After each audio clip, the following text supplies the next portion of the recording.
好，不过刚刚郑源呢就提到说，哇，这拜登就是已经要卸任了，这1个多月的时间，啪啪啪啪啪啪，到处在川普即将接任的世界去埋地雷。好，那一个地雷是属于中美之间的啊，当然。我们看到说，川普即将已经任命的这个准国务卿Rubio， 他在国会听证的时候呢，还是强调挺台抗中，然后呢，要让台湾呢能够成为豪猪，让中国不敢打台湾。我其实想要提醒一件事情，台湾没有人想要成为豪猪。所以说台湾变成豪猪就等于挺台，这会不会误解了什么事情？这样子好，但是 anyway 卢比欧反中这是绝对的哈。那么所以中美之间的关系还是持续的那一个僵持对立哈，这是其中一个关系。另外一个地缘政治是加沙走廊。礼拜天，现在所有的消息都说礼拜天加沙走廊就要停火了。可是就在那个协议都已经大家宣布的同一天，以色列内阁延后了批准这个协议，然后并且夜晚的时候攻击加沙走廊，至少造成77个人死亡。所以内塔尼亚胡真的会认这个协议吗？而拜登跟川普的特使现在人都在卡达，到底是川普有功还是拜登有功呢？另外一个双方彼此之间在互相给地雷的，那就是俄乌战场。所以中美之间拜登埋的地雷，然后中东拜登埋的地雷，以及俄乌拜登埋的地雷，川普能拆弹吗？它会是一个什么样子的一个面貌？怎么样？这个我认为临门一脚的力量当然来自川普了，因为事实上签的停火协议早就出来了，那为什么在拜登任内哈马斯都不愿意签？这有几个关键点啊，就是哈马斯他要永远停火，那这个只有第一阶段15个月啊，那15个月以色列只承诺离开人口密集区，他并没有真的完全离开加沙，没错，所以这一点是哈马斯反对的啊。那第二点就是从第一阶段进入第二阶段，那个条件由谁来认知评估？基本上是以色列，哎呦，所以哈马斯怎么会签呢？所以版本都没改，哈马斯为什么就认了？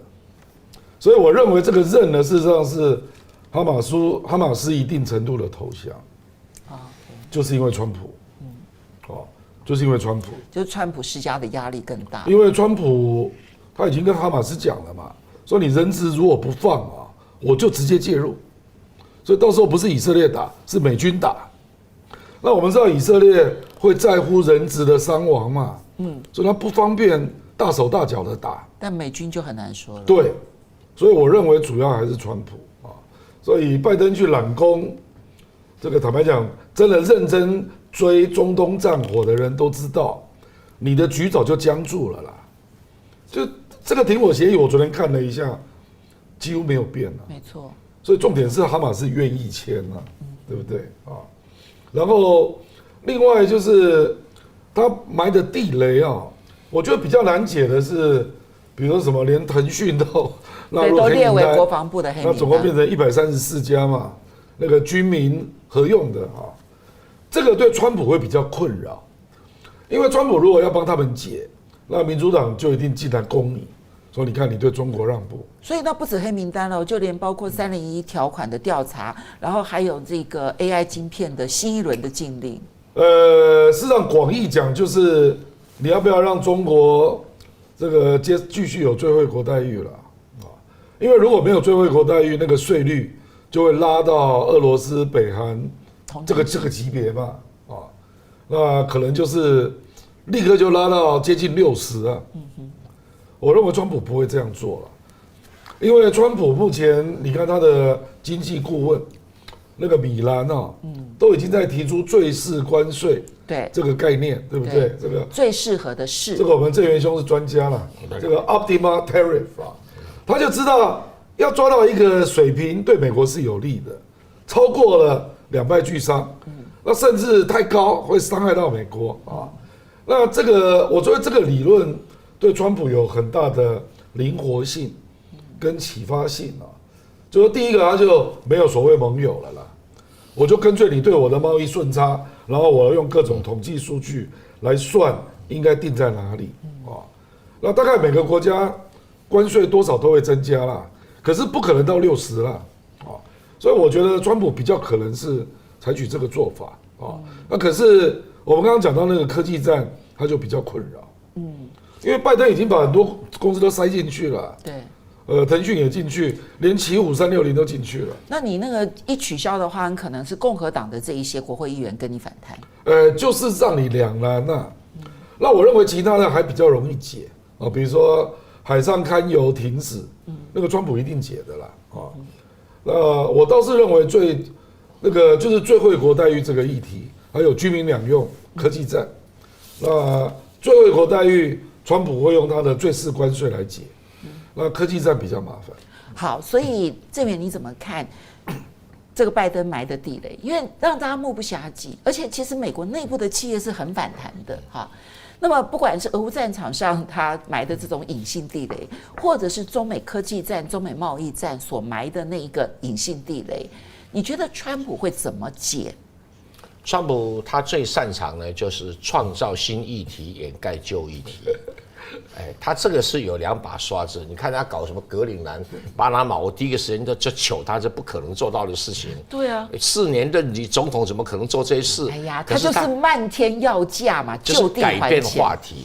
对中美问题，他也管制问题，他也可以玩这一招啊。比如说16奈米的不准卖给中国，那有很多企业界觉得这不行，他就把它放松，然后再拿一个来替代，对大家不是问题啊。你看我打得更凶，那打虚的。放实的，因为他以美国实惠原则在经营美国。你如果不以美国实惠原则，你怎么让美国更伟大？美国更伟大，对川普来讲，等于美国更赚钱。所以你觉得川普对于拜登所埋的，不管是什么301条款的那个最惠国待遇啦，或者是这个国防部的黑名单，然后呢 AI 晶片，甚至于要朝向这个成熟晶片的禁止。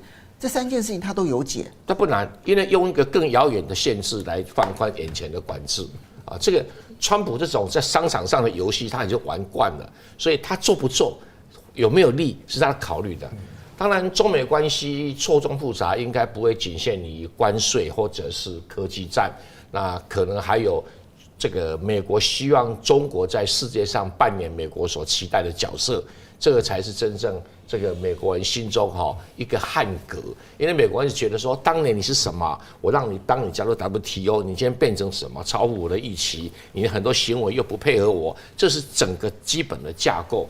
所以你可以看得到，这个卢比欧在听证会里面讲说你是靠欺骗变成超级大国，就是反映这种内心的挫折感。当然，我比较讶异的是，这个美国国务卿第一季承认是超级大国对，而且承认他是欺骗大国。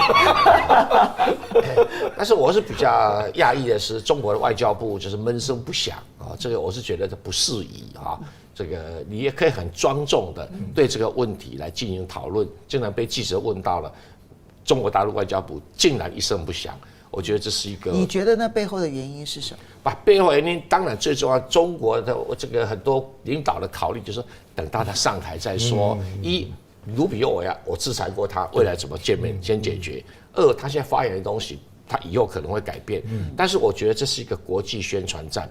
早年他说你新庄有种族灭绝，你刚开始也不吭声，说有强迫劳动，你也不吭声。到了今天采取实际行动，说我新疆开放给你看，这个问题才云消云散。你何必老是这种打这种球？但是问题是，政客们在这件事情上面还是不依不饶啊。不是，这种就是一种长期的你来我往。那你一开始之后就觉得你不去参加这场仗，你就只会节节败退。过去已经很多例子，你中国在国际宣传上被挨着打了多久啦？那你现在外交部还采取这种态度，我觉得我深深不以为然。你觉得他们是对川普团队有期待吗？他本来就对川普团队有期待。中国大陆有一批的领导蛮亲美的，他始终对美国用一种含情脉脉的眼光，何日君再来？我想的是事实啊，以前的央行的负责人也是这样，都是这种态度。我是觉得国跟国之间说难听一点，只有国家的长期利益，没有国家的长期友谊。如果中国大陆领导不能够认识这一点那我觉得对中国的国家利益会吃亏很大那尤其是卢比欧上来这是一个莽撞之徒，对，绝对是一个莽撞之徒。不管他的背景、他的训练、他的思考的方式，他会胡乱出招，可能是一个比较年轻、比较细腻的庞佩奥而已。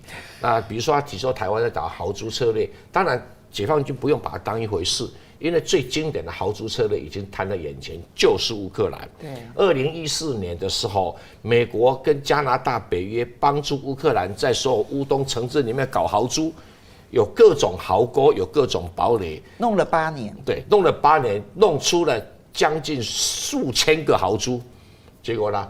让这个俄罗斯很辛苦，一个村庄一个村庄的拔，为什么？因为它是每个村庄都有很重要的豪猪的刺在那一边，所以它不能去拔。所以很多人刚开始不懂的时候，为什么打那个村庄？2次大战不是这样扫过去吗？其实错了，因为这个就是豪猪战略。那请问一下，台湾没有那个条件，土地没那么大，范围很清楚。导弹要发射的时候，大陆看得一清二楚，不像乌克兰打导弹，俄罗斯还不一定知道在哪里。那这种豪猪战略在台湾根本是没有意义的。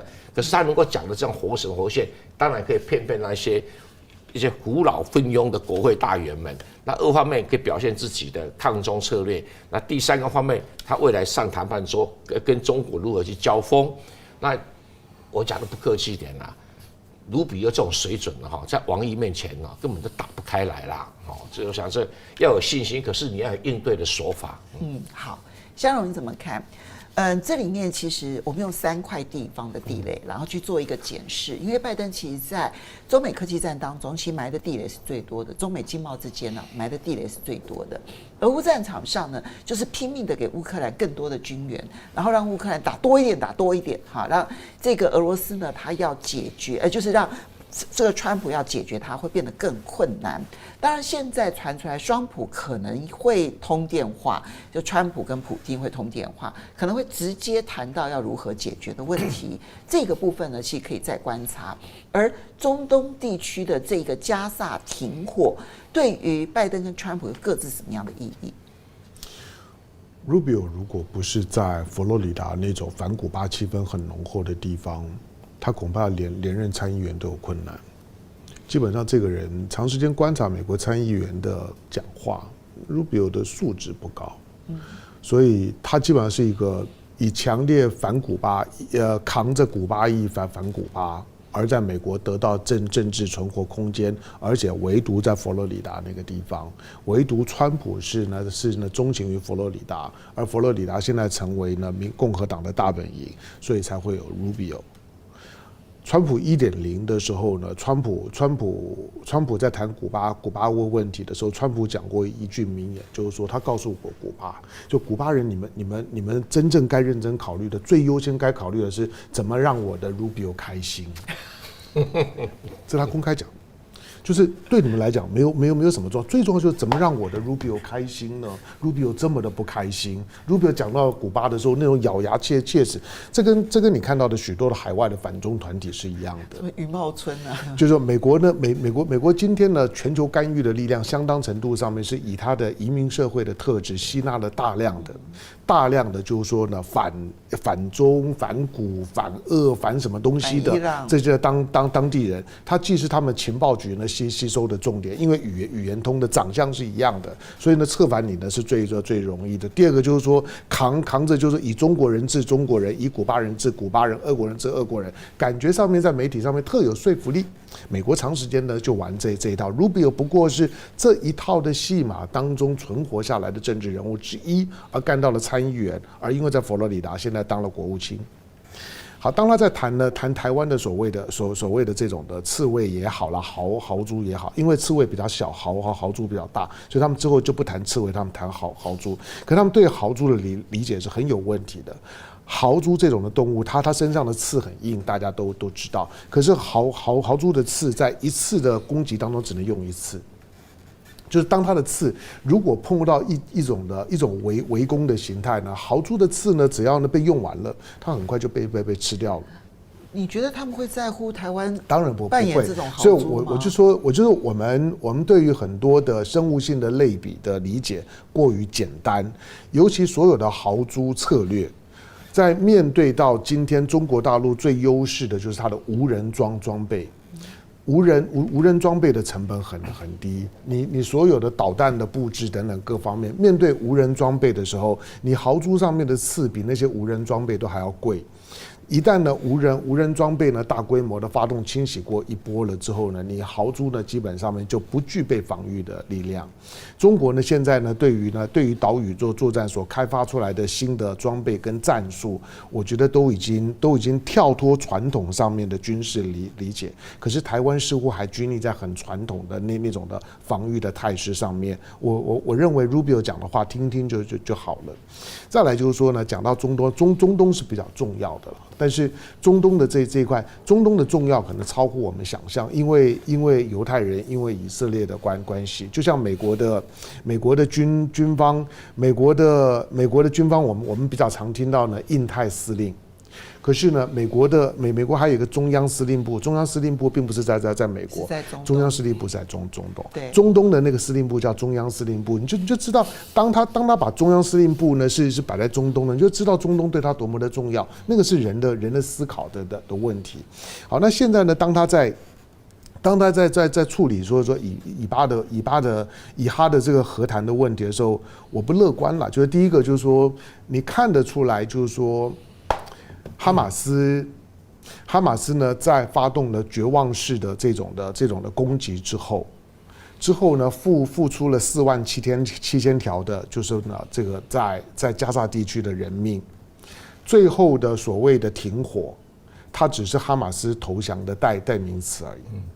其实他那个停火对哈马斯就是投降。其实对于加沙地区的民众来讲，他们在长时间呢成为狩猎场被追逐的猎物呢，长达1年多的时间。他们今天呢，他们认为他们不需要呢再担心后面来的枪口跟炮弹，他们有一种轻松感。可是整个加沙全毁，哈马斯基本上面是投降。那这样子一个投降会持续多久？我如果以持续时间，我就比较乐观，因为这一次哈马斯的重创，真主党的重创，以及呢叙利亚的政府的垮台，以及伊朗呢现在呢自身难保，整个中东的抵抗之湖呢几乎已经崩溃了。哈马斯也得不到什么实质的资源，再加上俄罗斯本身现在呢自身难保，俄罗斯只要不要被中东赶出去就好了。所以在中东现在呢，基本上面就是美国说了算，以色列说了算。哈马斯呢，其实如果他不投降，停火是给他个面子。用停火，实际上哈马斯在里面没有得到任何的东西。对于巴勒斯坦来讲，最好的谈判条件呢，在克林顿的时代的时候呢，那个时候大卫营峰会的时候，虽然在当时巴勒斯坦仍然很难接受那种每一个条文里面呢都暗藏的，就是说对以色列有利的处置的方案。可是，在当时你回头去看的时候，他仍然起码成立了一个承认一个中立的巴勒斯坦可以在那地方存活，只是以色列要有监控权。那个条件没有了之后，今天呢所有的停火。再下去的下一个阶段，都意味着巴勒斯坦的生存空间的进一步的压缩。到此刻的停火，它意味着巴勒斯坦的所谓的双重建国其实已经没有了。那这个是一个很现实的事情。双重建国就只在联合国的文献上面，而联合国的这个所谓的巴勒斯坦的难民组织，将来只会更扩大，因为巴勒斯坦不会是一个国家了。永远是难民。其实哈马斯投降还有一个原因啊，因为叙利亚输了。对了，这是重点的。所以以后要支持他，真的变得更困难。没错。来，谢谢 RQ 的抖内啊，他说如果美国成功的拿到了格陵兰，最高兴的会不会是赖清德呢？因为他们会觉得格陵兰的逻辑同样适用于台湾，同样是另外一个国家的领土，但是想要独立，同样对于美国国家安全有影响。国际上的认知是相反，刚刚担心。你想想看嘛，不是，我觉得最后那一句话说对美国国家安全有影响，这是真的吗？对，没有影响。国际上的认知是，美国如果对没有历史法律上的关系的格陵兰都可以吞并，那俄罗斯跟中国要去统一台湾，那统一这个前苏联共和国，那正当性比你还高对啊。这个事实上，弗里德曼就是这样讲嘛。对啊，没错。就是回到了列强博弈了。二战之后的领土疆界被尊重，这个基本逻辑就被打破了。川普其实他现在早就已经打破了，他对他来说拳头是代表一切啊，他现在要展现这件事情。但是这是一个潘朵拉的盒子，对，我们不要忘记，全世界有领土争议的国家少算都有50个件。对，你在东南亚有，在非洲有，欧洲也有，欧洲也有。那如果大家都可以用武力来解决的话，事情会既单纯又复杂。单纯就是大家亮剑，复杂就亮剑就有完没完。对，那台湾的更是一个值得观察的对象。请问美国有承认台湾是一个国家吗？没有。承认台湾有政府吗？没有。承认台湾有主权政府吗？没有。所以台湾不是国家，不是政府，只是一个区域自治的组织。那这个对于他承认一个中国政策里面摆明了台湾就是中国的领土，那中国领土用武力拿回台湾，又有什么可以阻挡的地方？如果你可以用武力要去拿格陵兰的话，对啊，因为你讲什么民族啊，都是已经不重要了哦，所以你这格陵兰也好，巴拿马运好，就是潘朵拉盒子，而且是以美国为示范。美国，你今天还有一点的道德的高度，就是说我以规则为这个基础的国际秩序，就你这个规则，连这个国际法上的规则你不遵守就算了，你美国自己的规则你都不遵守的话，那这个一打开的话，你以为南美洲没有这个问题啊？全世界到处都有这个问题啊。对啊，所以你简直就是说，好听一点说，我美国帝国主义回来了，我殖民主义回来了，我要谁的土地，只要我实力有就可以拿得到。但坏的地方就是说，你也不够拿格陵兰啊，那其他的呢？呀呼！